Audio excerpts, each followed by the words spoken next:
This session delves deep into the intricate and often underestimated relationship between the holistic well-being of people and economic prosperity. And especially in the case of Kerala, where human capital is recognized as one of the most valuable assets, this topic has particular significance. We've gathered here today to explore how prioritizing health, happiness, and quality of life of our citizens that can be the driving force behind a thriving and sustainable future for our state. We request your patience as the stage gets set for this panel discussion.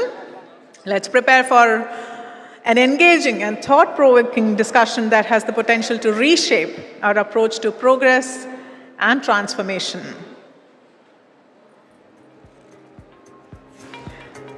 The well-being of our people is indeed the most precious wealth that our state has.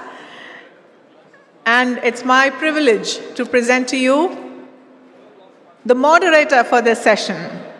He's an experienced physician and group CEO of KIMSHEALTH GCC. He has 20 plus years of clinical medicine and hospital operations experience. He's recognized for his quality and patient-oriented care approach, and he has received numerous accolades, including being named a top doctor twice by New Hampshire magazine. Very proud to present to you and bring on this stage the moderator for our first panel discussion, Dr. Sheriff Sahadulla.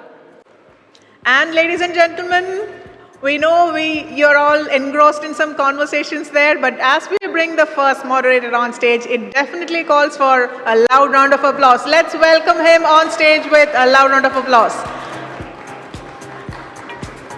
I think we're approaching afternoon, so let me say at least good noon to everyone. We've moved on from the morning, and warm greetings to all of you, ladies and gentlemen, all the dignitaries here, and especially my panelists who are with me here today to talk about the wealth of well-being. I'm joined by Mr. Vishal Bali, who's our keynote speaker, Dr. Faisal Kotikalan, Mr. Padma Kumar, and Dr. Vinita Anwar. So thank you for joining us today for this presentation. Special thanks to FICCI on this conference of pioneering growth and transforming Kerala. So I'd like to just introduce our panelist before we go on. Mr. Vishal Bali is the Executive Chairman of Asia Healthcare Holdings. Vishal brings with him over 30 years of experience in building global healthcare delivery organizations in both developed and developing countries through organic and M&A-driven growth initiatives. His unique experience includes managing an integrated healthcare delivery system comprising of hospitals, diagnostic, primary care, and daycare specialties. His cross-geography exposure spanning Asia Pacific and the Middle East. He's given his exposure spanning these areas has given him the exceptional opportunity to transform healthcare businesses across different verticals. Prior to his current assignment, Vishal was the Group CEO for Fortis Healthcare, the leading healthcare service provider in India with 68 hospitals, and earlier, Asia's leading integrated healthcare delivery system with a presence across 12 countries. He was CEO and Managing Director of Wockhardt Hospitals and spearheaded its development from a single hospital to one of the largest pan-Asia specialty hospital chains.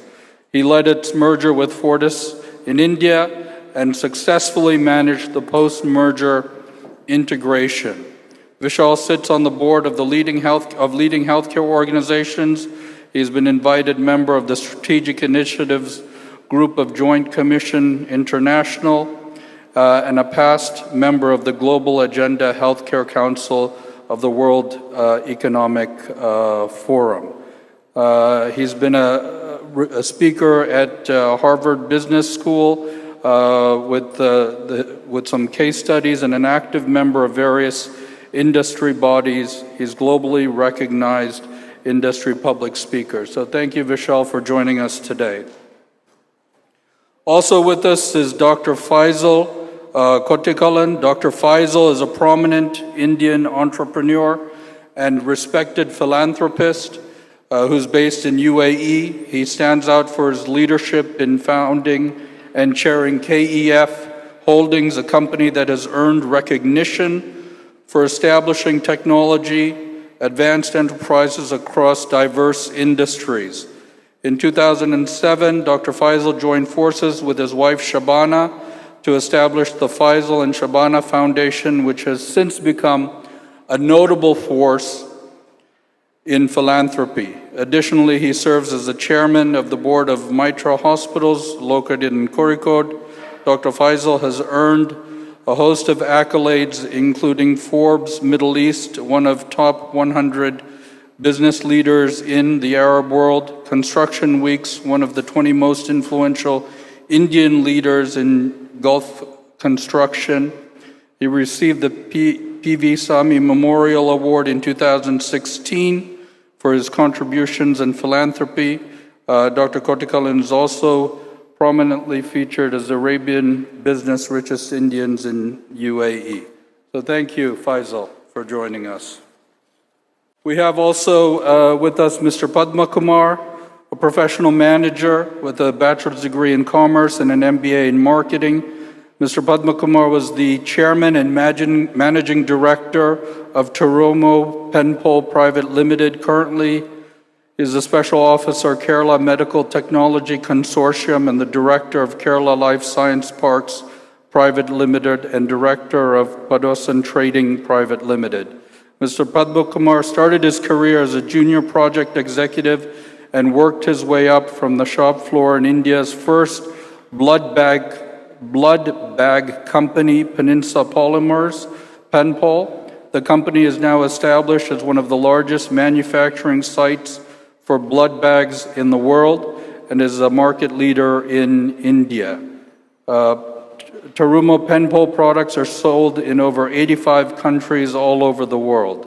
He is the recipient of Asia Pacific Enterprise Award for healthcare industry, constituted by NGO Enterprise Asia.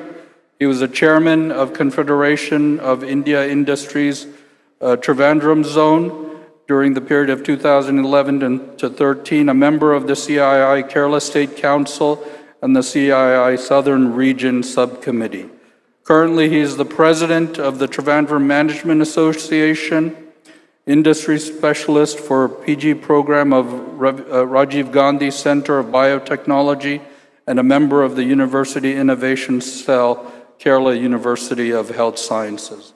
Thank you, Mr. Padma Kumar. Also joining us from the U.S., Dr. Vinita Panwar.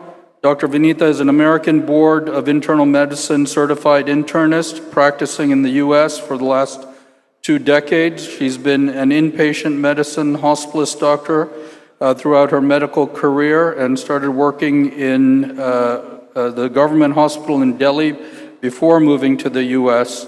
And completing her internal medicine residency. She's currently working at the Veterans Health Administration, the VA hospitals of U.S., which is the largest integrated medical network in the country. She's the medical director of the acute rehab facility in St. Louis, Missouri. She has a great passion for bringing holistic and whole health concepts to patient care and has been exploring ways for integration for conventional medicine with alternative medicine tracks. Following on that path, she's currently working on her Master's of Integrative Medicine and Ayurveda and is currently attending the International Workshop on Ayurveda here in Kochi. So thank you, Dr. Vinita. So before I hand it over to the panelists, just a few words on the wealth of well-being. You know, there's a saying in the U.S. that an apple a day keeps the doctor away, and only if it was so easy. I think if it was that easy, probably most of us as doctors would be out of jobs. But there is a different kind of apple that claims to have tackled the wellness industry, and that's the trillion-dollar kind of apple. So the CEO of Apple, Tim Cook, was once asked the question, what's Apple's greatest contribution to the world? And he responded by saying, if you were to zoom out and look into the future and look back, that Apple's greatest contribution to mankind would be in the space of health and wellness. So Apple also is tackling the wellness industry, probably with wellness technology. I think we've all been using wellness technology to some degree. Most of us may have an Apple Watch or a Whoop or something like that. Apps to integrate activity into our daily lives. So this is in the general space of wellness technology, which is a catch-all phrase for all of these fitness apps. However, wellness is a term that's often used rather liberally, but refers to the physical, mental, emotional, social, spiritual, and environmental well-being. From a mainstream healthcare delivery standpoint, I think Kerala is often recognized for some of its healthcare parameters. Kerala took a lot of notice in the initial stages of the pandemic when people were talking about the Kerala model for COVID. It also has many very promising healthcare parameters, some of which Dr. Shashi Tharoor already spoke of, compared to the rest of India. Some of these parameters are the low maternal, neonatal, and infant mortality, the death rate, and high life expectancy. Probably easy access to healthcare and the high literacy rate that was mentioned are contributing factors to these statistics. We also heard about nurses in Kerala, and I think nurses and doctors from Kerala are often supplied to the rest of the world and become very successful there. Now that's the positive side. I think on the other hand, there are probably some alarming statistics as well. And these include in the areas of non-communicable diseases, so diabetes, hypertension, hypercholesterolemia, obesity, where Kerala ranks near the bottom. And so I think there's a lot of opportunity for us to improve on some of these healthcare statistics and well-being. We also struggle in Kerala with high rates of alcoholism and suicide. In addition, the cancer burden in India is increasing. I'm not talking about Kerala specifically, but India overall. And often what happens is that these cancers are detected in very late stages. And that's a sign that we're not doing enough in terms of preventative measures, such as screening colonoscopy, screening mammograms, pap smears. And so again, we don't want to fall behind the rest of the developing world. Kerala has really laid the foundation for wellness through the evolution of nature-based wellness systems like Ayurveda. Now the question becomes for our panelists, how can we integrate some of Kerala's strengths with this century-old system of Ayurveda and have a holistic, comprehensive approach to wellness in Kerala and to have a healthier and more prosperous Kerala? Thank you. I now call on Mr. Vishal Bali, our keynote speaker for the day. Very good afternoon, and thank you, Dr. Sharif, for that introduction. Thank you, Dr. Sahadulla and Vicky, for this invite. I know we're running a little short on time, so I will try and make my comments a bit short. I think we sit on the cusp in the post-pandemic world in a society and in a global population which is rethinking health and wellness in a very, very exponential way. And the opportunity that sits in front of all of us, not just in this part of the country, but particularly in this state, which is at the centerpiece of wellness for this country and all along, has always been known as the city and the state of wellness. This chart actually represents that opportunity in more ways than one.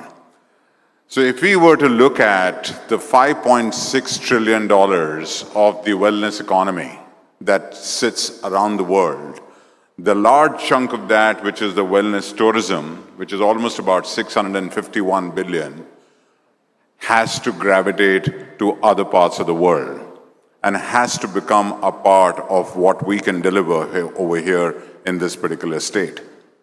More importantly, if you see all the buckets around this global opportunity, we do realize one thing very clearly, that the world in the post-pandemic state is going to more and more gravitate towards wellness and prevention. Let's just take a look at that this is not an opportunity for today, but this is an opportunity for the next almost a decade and a half. And if you take a look at how this $5 billion or $5 trillion opportunity is actually moving exponentially towards almost an $8 trillion economy around the world, we, therefore, from the context of all that we are discussing here today in health and wellness, and how do we sort of use this opportunity to become a part of this whole ecosystem in a more concrete manner, and how Kerala can make that happen, is something that we need to really debate, conquer, and actually go and take a chunk of this market. This is how the world actually spends capital behind wellness. And this is different parts of the world. So, right from Brazil all the way to the United States. If you take a look at where people are spending money, and how did we ever even think about that sleep is a part of the wellness economy, right? But this is how the world is changing. And this is how Kerala can play a big role in the changing dynamics of what the wellness economy offers around the world. If you take a look at amongst all the countries of the world, Brazil is the one which is actually the destination or the country which is spending a huge amount, a disproportionate amount of their wealth on health and wellness. So overall, the point that I'm trying to make over here is that Kerala sits at the intersection of what is happening around the world. And it is now up to the state to basically use this opportunity. Let's take a look at in terms of where the market is tendering.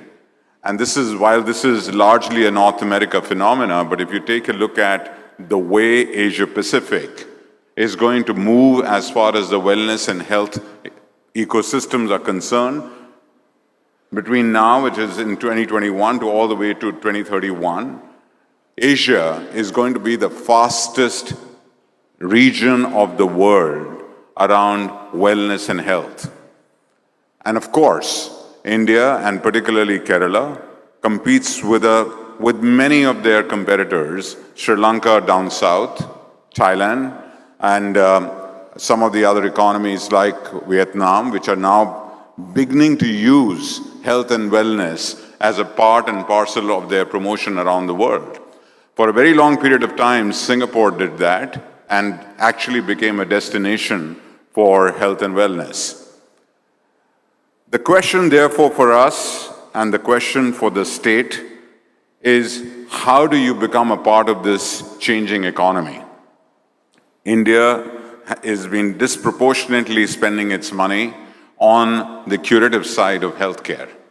and the wellness side of healthcare is just beginning to take a root in this country, and that is for domestic opportunity. But if you've got to become a part of the global opportunity, there is a lot more that needs to happen out of this state.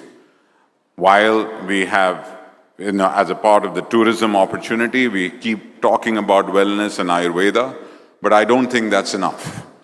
What is really required is a repositioning of this state. What is required is a repositioning of this opportunity. What is required is a new brand that takes Kerala into the global economy of health and wellness. So, as I close my opening comments, I would just like to say that here is an opportunity which is not incremental but exponential. Here is a world which is changing its mindset from curative to preventive healthcare. Here is a population and citizens of the world which are basically rethinking the concept of health. Kerala has that opportunity because this is the only state in the country which has positioned itself right from its very vast heritage of Ayurveda as the state which can offer health and wellness of a very different proportion. And so therefore, a great opportunity for this state, a great opportunity for the multiple cities in this state to actually ride on this changing phenomena and take a big chunk of this new revolution. Thank you very much. Thank you, Vishal. I'd like to now call on Dr. Faisal for his comments on wellness. Good morning, dignitaries on the dais, ladies and gentlemen. First of all, I just wanted to correct a small mistake. Dr. Sharif has been introducing me as Dr. Faisal. I am a hardcore engineer. But last week I committed to do a PhD, and you will not believe what the subject is. And PhD, I want to do it in yoga. I've been practicing yoga for the last 26 years.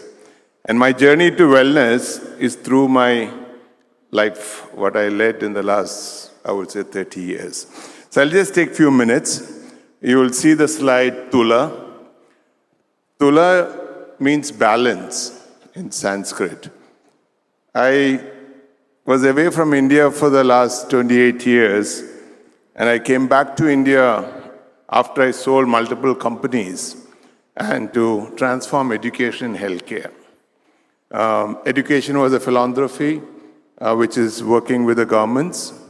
Healthcare was started in 2017 with Maitra Hospital, and Tula is opening in the second half of next year. Both I've invested $100 million each, and for me it is a passion.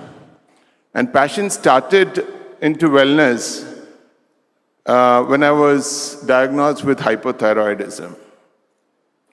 I've been a hypothyroid patient for the last 20 years.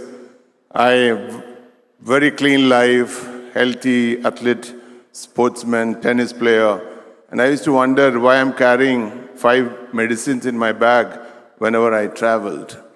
It started with 25 mg thyroxine, moved into 200 plus mg thyroxine. But along with that, I became a borderline diabetic patient, cholesterol, uric acid, and whatnot. And that is what got me into wellness. I met Dr. P.K. Warrior in Kottakkal in 2018. Amazing human being. And I told him, I have this issue. What do you think? He said, no, Ayurveda is solution for thyroidism. Now you can reverse degenerative diseases. And that is where I started a small facility in my home in Calicut and in Dubai. Got an Ayurveda doctor. Today, I'm off thyroid. Literally, I take 25 to 50 mg now. I'm off of all medications in the last 2.5 years. But a new disease came up. We all are hooked onto our laptops and computers. Suddenly, 6 months back, I started feeling all my left hand, 5 fingers, some numbness. So I went to Singapore, and I did a complete scan of my body. And they said that your C4, C5, C6 is damaged, it's compressed, and you have cervical myelopathy. So I took the report, came back to my hospital.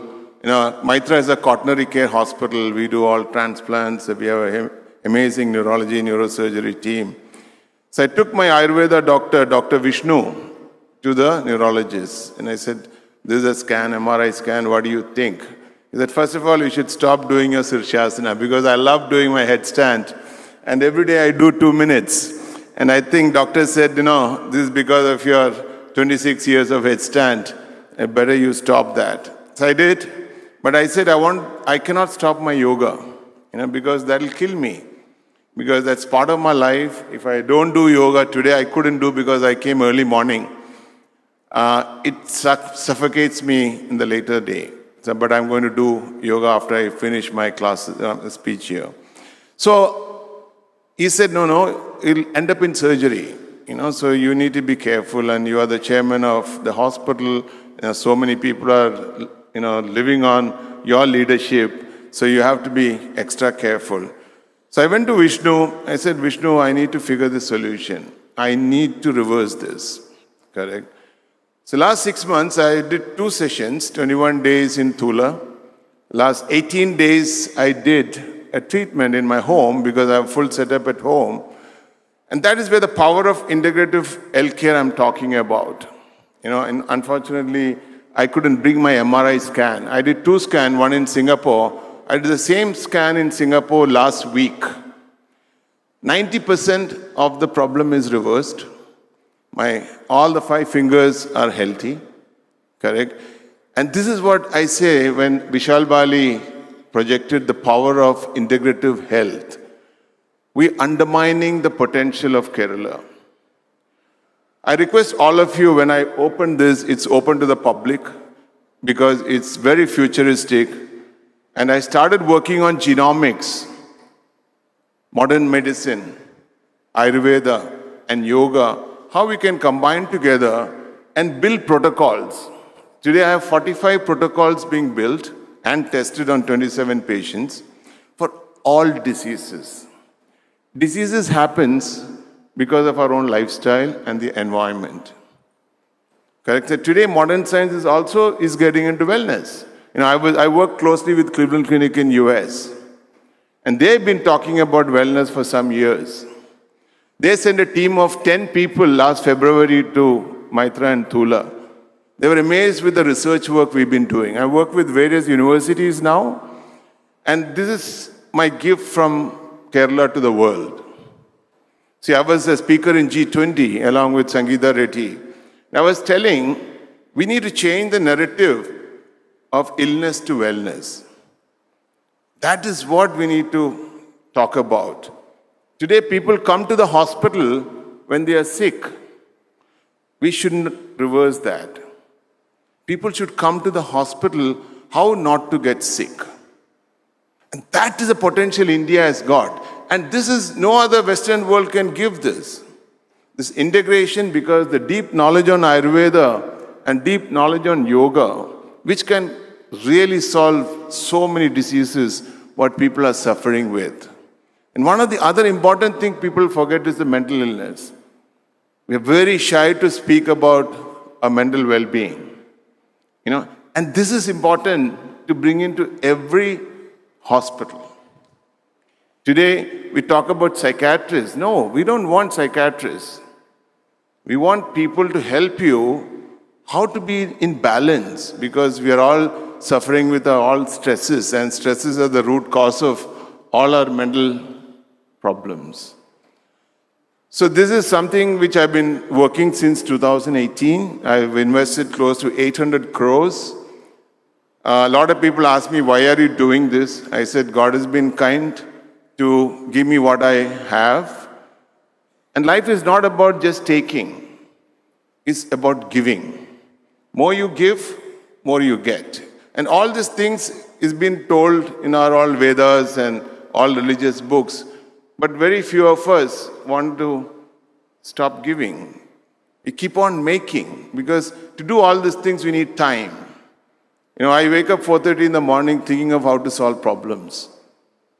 And I've been solving problems after problems, and I'm happy. So with this, I'll thank you very much, Dr. Sahadulla, for giving me these opportunities, address to the audience. And anytime, anyone, please welcome to Thula. We have a team of amazing people from all over the world, from Australia to Germany, so many research people on this integrative health, which is a very, very passionate subject personally for me, and I'll be happy to share with everyone. Thank you. Thank you, Faisal. I now call upon Mr. Padma Kumar to give his remarks. Good afternoon. I'm from the medical device industry, and since that's the only thing that I can speak with a little bit of information and authority about, I thought I would try and link my experience with the opportunities that are there in the medical device business. So just a couple of introductory points. India has done very well in fields like biotechnology and pharmaceuticals. Unfortunately, we are a pygmy when it comes to medical devices. We have less than 1.5% market share. We don't have a great brand. In fact, you will not hear of too many made in India products that are worth talking about on a global basis. Why is this so, and what is the source of the opportunity is what I'd like to briefly talk about. I don't know how many of you know this, but till 2017, we didn't have regulation for manufacturing medical devices in this country, barring a handful. So it is shocking to think that there are more than 2 million devices made globally. You could make a medical device which is meant for the treatment, diagnosis, rehabilitation and care of patients without having to go through any kind of regulation till 2017. And that probably explains why we had such poor quality products in India. Of course, there were exceptions to the rule. There are good companies, but there are a few and far between. So I think one of the best things that has happened to India is the government bringing in regulation. So this is going to create a demand for high quality products.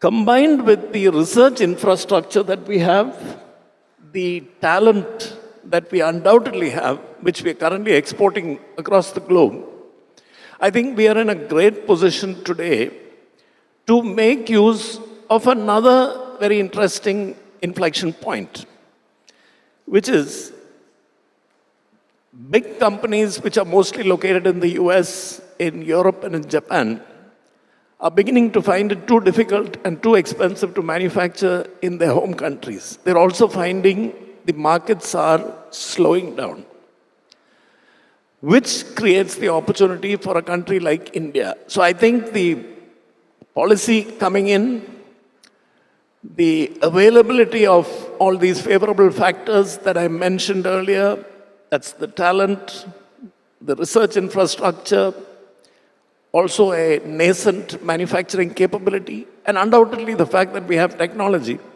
All these, to my mind, are the opportunity which is ahead of us. So I'll stop there. Thank you, Mr. Padma Kumar. I would like to now call on Dr. Vinita for her remarks.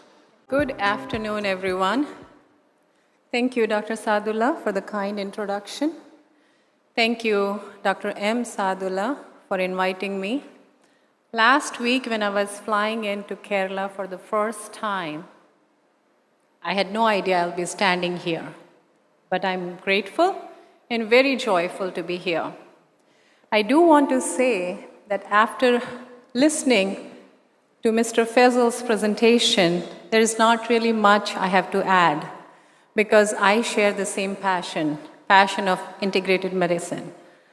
So, as they say, you can take an Indian out of India, but you cannot take India out of an Indian. So I'm back here, and I will keep coming back to India. I've been residing in US and practicing medicine for last 2 decades, residing for last 2.5 decades, and I'm grateful to be here. So, as we all know that most of us who are fortunate enough are born with good health. And good health is wealth. We heard that growing up, that health is wealth. So if health is wealth, we take it for granted. Why? Because we didn't have to move any finger to get this wealth. Can you imagine that down the road as we grow up, we get sick and then we enter the hospital looking for the specific treatments for the disease that's ailing us? With that, if we focus, instead of the disease, if we focus on wellness, can you imagine the amount of wealth we will have in wellness? It's unimaginable. With that introduction, I will start my presentation. Integrative medicine, the new or probably an old way forward in medicine. We are all very familiar with this picture. So we know that this is many blindfolded people trying to figure out an elephant. This is how I think of modern medicine in today's world, at least where I've been practicing. We are so super specialized that we have a foot doctor, a hand orthopedist, a spine orthopedist, several different kind of cardiologists, an electrophysiologist who deals with the electrical system of the heart, interventional cardiologist who takes care of the pumping of the heart. So many specialties, but medicine is disconnected, disintegrated, detached from that human touch, from that whole medicine, wholesome medicine concept. And this is a fading art, which I'm so distressed, and that's why I'm here, passionate about talking to you about integrative medicine. If health is wealth, then let's integrate this wealth. And how do we integrate it? So before starting that, what does exactly integrative medicine mean, you all must be wondering, or most of you might already know. So integrative term refers to the practice that includes 2 or more disciplines of different, distinct approaches to healthcare. Anytime any conventional medicine approach is combined with a complementary or alternative medicine approach, it becomes integrative medicine. It's a way to holistic health, acknowledging body, mind, spirit by focus on person as a whole and not just the illness or disease. For the American Board of Physician Specialties, integrative medicine values the relationship between the practitioner and patient. This is the most important fundamental concept of any integrative medicine. It focuses on the whole person, is informed by evidence, makes use of all appropriate therapeutic approaches, healthcare professional and disciplines to achieve optimal health and healing. So, talking about hope here. So there is an Arab proverb, he who has health has hope, and he who has hope has everything. There is another picture here. I think most of us know this story by O. Henry, published in 1907, short story collection, The Last Leaf. This young woman suffering with pneumonia almost believes that she's going to die the day the last leaf falls from the vine outside her window. Her friend paints a leaf on the wall. The leaf never falls. The vine always has one leaf. The girl has the hope, and she recovers. So the hope is what builds the trust. The trust is what brings that relationship between the practitioner and the patient. And that's what brings the healing. So, coming to Ayurveda, one subject that we're talking here about integrating with conventional medicine. You all know being from Kerala, or at least connected to Kerala in one way or the other, what Ayurveda is. So I won't really talk a whole lot except one point here, that not only it's an ancient practice of medicine, but after being suppressed by British colonial rule and supplanted by modern medicine advancements, it's back with more vigor, acceptance, respect, and adoption.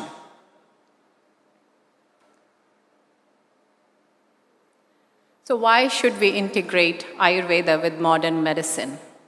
It's the time for cultural shift in healthcare. We all have heard Mr. Vishal Bali and Mr. Faisal, and this is the growing market expanding, rapidly expanding growth in wellness. It is more preventative versus therapeutic. It does have therapeutic treatment options, but it's very preventative. I'm not going to go on every single comment here in this slide, but just to mention again, integrative medicine takes the person as a whole, not in bits and pieces. It is mind, body, soul connection. Just a brief overview of what integrative medicine is in the United States, because that's where I've been practicing. 3 decades ago, Office of Alternative Medicine was established under National Institute of Health in Maryland, October 1998. This was made an independent center in NIH as National Center for Complementary and Integrative Health. And the VA, Veterans Health Administration, for which I work, the Office of Patient-Centered Care and Cultural Transformation began development of a whole health program in 2011 and created a full acceptance approach to personalized, proactive, patient-driven care in 2013. Many major university hospitals in the US currently have integrative practices in their clinics. It is basically a practice of medicine without any walls. So why Kerala? I think we all know that. Why Kerala? So there is not really much for me to add, except I was really getting an experience in an Ayurvedic resort last week and realized what an abundance of wealth Kerala has in terms of not just the best climate, but the ancient history of Ayurveda, as well as the many woodlands, the rivers, the soil conditions, and potent medicinal plants and herbs. So beyond doubt, the sobriquet, God's own country, cannot be truer. My last slide, and I'll finish with that. I know I'm above my time. What's happening here in our country? I don't know a whole lot because this was a last-minute presentation, but what I found from the place where I came today from, that there has been a call for proposal to establish Ayush ICMR Advanced Center for Integrative Health Research at AIIMS. This is, in my understanding, something parallel to the National Center for Complementary Integrated Health in the US. And I think that kind of platform is must to integrate the conventional with the non-conventional treatment to have a scientifically proven, evidence-based medicine.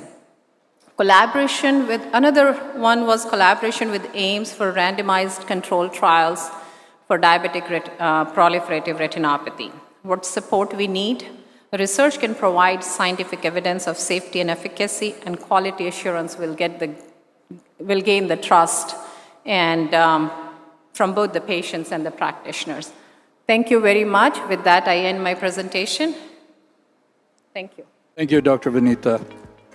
So I think we have some time for questions and answers with the audience. There are mics here. You can come up and ask questions. I thought I would kick it off with a few questions for our panelists.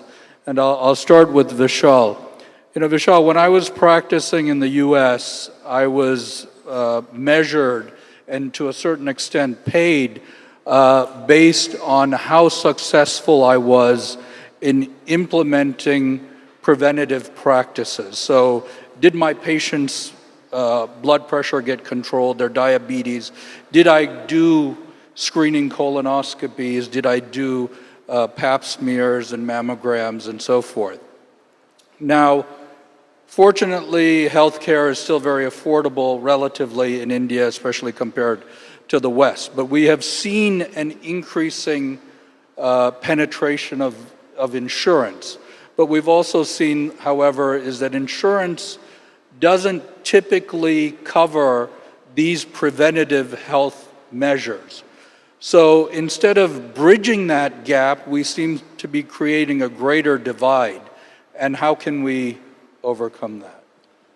That's actually a very good question, Sharif, because if you take a look at how healthcare ecosystems have got established in this country, I think we have very quickly moved towards the secondary and the tertiary care without really strengthening the primary care ecosystem. Wellness, preventive health is all a part of the primary healthcare ecosystem. Fortunately, in the US, the insurance plays a big enabler as a creator of prevention and wellness, and because your premiums are tied towards how you look after your own health. Unfortunately, our insurance systems in this part of the world are not tuned to that at all, which I think is massive disruptive change that needs to happen around the way that insurance functions. Today, 37% of the Indian population has actually got some form of insurance. We expect over the next couple of years that it will go to about 55%, which is still less comparatively. But I think one of the biggest changes that needs to happen and is now beginning to happen in some way, where outpatient care is going to be managed through insurance. So there is going to be a cashless payer system, which will sort of enable people for outpatient care. And when it comes to outpatient care, I think wellness prevention is going to be the fulcrum on which outpatient care will sit. Because we don't really want to go again in that entire ecosystem where your first destination of care is for tertiary care services in a hospital. But if you can start building that foundation of primary care and wellness through insurance-led ecosystems, I think that's the most powerful change that we can bring about in Indian healthcare. And again, I think there is a big proof point over here in terms of integrating care from a holistic perspective to make sure that we are taking care holistically across different sciences of healthcare, whether it is Ayurveda and whether it is allopathic care. So I am hoping that insurance will play a big enabler over here of change. Thank you, Vishal. If there is anyone in the audience, please feel free to ask any questions, raise your hand, we'll get you a mic. The next question is both for Faisal and Dr. Vinita. You've both described models of integrative medicine, and fortunately you've been successful in those models. But the reality on the ground is that we still very much work in silos. So what's the first step? I mean, how do we get to that point of truly being able to integrate, and what are some of the roadblocks and challenges that we'll have along the way? I'll let you, ladies first. So I think some of the challenges begin with not having a national level platform, a uniform organization that supports, grants funding to do all the research and allow the appropriate scientifically proven treatment methods to follow the mainstream medicine side by side. That will dissolve all the silos. Because many times people have skepticism about a particular way of health system or a particular way of treatment plan. And that skepticism is natural if there is no standard way of doing it. Having a national platform, just like I mentioned, that I have heard that Ayush and ICMR is establishing an integrated complementary health center for research at AIIMS, would be a big step in that direction. Faisal? So my experience, twofold. One is the lack of knowledge of traditional treatments in the West. Today, the medicine is driven by the Western pharmaceutical companies, correct? And basically, it is all data-driven. They're able to publish data. But I did a research with all Ayurveda institutions over here. Data is there, but it's all scattered, correct? It is not published. There's no much of research happen with the data. And there are reasons why they didn't do that. One is the funding is not available. It is not a structured way of establishing an Ayurveda hospital because it passes on from generation to the generations, correct? And it's all about the feelings. But does it work? Of course it works, correct? But can we show to the world? We cannot at this moment of time, correct? So I think we need to bring in the evidence into the forefront, correct? I think, and that needs a body. And that's what I'm happy. I was with the Ayush Minister in Delhi. I think government is pushing very much on the forefront now, these traditional medicines. Second thing is the acceptance from the modern medicine doctors, correct? They are in war with the Ayurveda. They don't consider Ayurveda doctors as doctors. They think you know nothing about medicine. But they fail to understand, they also study anatomy for 2 years, and physiology for 2 years before they branch out into Ayurveda. So I think it was a very interesting for me to go through as an engineer because, we come up with an open mind and logical thinking. And I think it's going to change. After the COVID, the Western world is suffering more than the Eastern world, correct? Because everybody chase money after money. But at the end of the day, even though the longevity they talk about is increased from 86 years to going to be 90 years, but the quality of this life is deteriorated. Correct? Today, the mental illness starts when they are young. 15-year-old children have to go to a therapist today in US. Correct? So I think we can do a lot for this. The world is ready.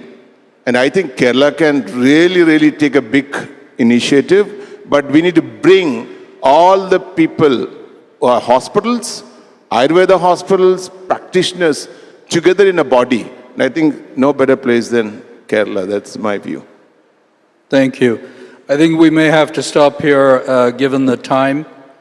So I'd like to take this opportunity to thank all of our panelists here today for your contributions and your comments. I think clearly opportunities are there, but how do we capitalize on those opportunities and how do we do it in a more comprehensive and integrative fashion is really what we have to discover. Thank you.